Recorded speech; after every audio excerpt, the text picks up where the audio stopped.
ગીર સરહદે સિંહોના માનવ પર વધતા જીવલેણ હુમલા અને લોક આક્રોશ બાદ આખરે વન વિભાગ ઊંઘમાંથી જાગ્યું છે અને સાસણ ખાતે ઉચ્ચ સ્તરીય એમરજન્સી બેઠક યોજવામાં આવી, જેમાં વન અધિકારીઓ ઉપરાંત સરપંચો, માલધારીઓ અને હોટલ એસોસિએશન પણ હાજર રહ્યું હતું. જૂનાગઢ વાઇલ્ડ લાઇફ સર્કલના સીએફ ડોક્ટર રામરતન નાલાએ હુમલા અટકાવવા માટે thermal drone, pre alarming system અને આર્ટિફિશિયલ ઇન્ટેલિજન્સ જેવી હાઈટેક ટેકનોલોજીનો ઉપયોગ કરવાની તેમજ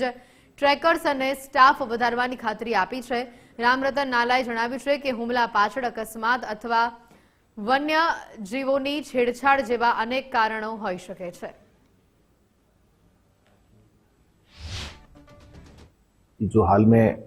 कुछ अटैक इंसिडेंसेस बने, वो अटैक इंसिडेंसेस को हम लोग कैसे कम कर सकें, कैसे पब्लिक के साथ मिलजुल के, पब्लिक का सहयोग के साथ इनको कम कर सकें. दूसरे विषयों पर भी चर्चा हुई, जैसे कि टेक्नोलॉजी का यूज़, जिसमें थर्मल ड्रोन्स का यूज़ करने की बात हुई,